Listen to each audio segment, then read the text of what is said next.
সৎ ব্যবসায়ী। মদিনা নগরীতে উমর নামের এক গরিব কিন্তু সৎ ব্যবসায়ী বসবাস করতেন। তিনি প্রতিদিন তার ছোট দোকান খুলে খেজুর ও খাদ্যশস্য বিক্রি করতেন। একদিন এক ক্রেতা তার দোকানে এলেন খেজুর কিনতে। উমর খেজুর তোলার সময় সেই ক্রেতা লক্ষ্য করলেন যে ঝুড়ির উপরের খেজুরগুলো তাজা হলেও নিচেরগুলো একটু পুরনো। ক্রেতা জিজ্ঞেস করলেন, নিচের খেজুরগুলো তো তেমন তাজা না, আপনি এগুলো লুকিয়ে রাখেননি কেন?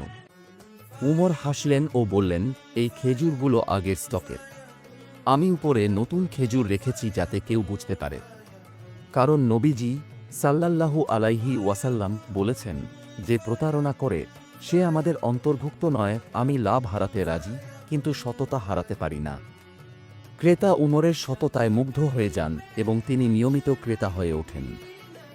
ধীরে ধীরে উমরের সততার কথা চারদিকে ছড়িয়ে পড়ে এবং তার দোকানে ক্রেতার ভিড় বাড়তে থাকে। নৈতিক শিক্ষা। সততা ইসলাম ধর্মের গুরুত্বপূর্ণ শিক্ষা।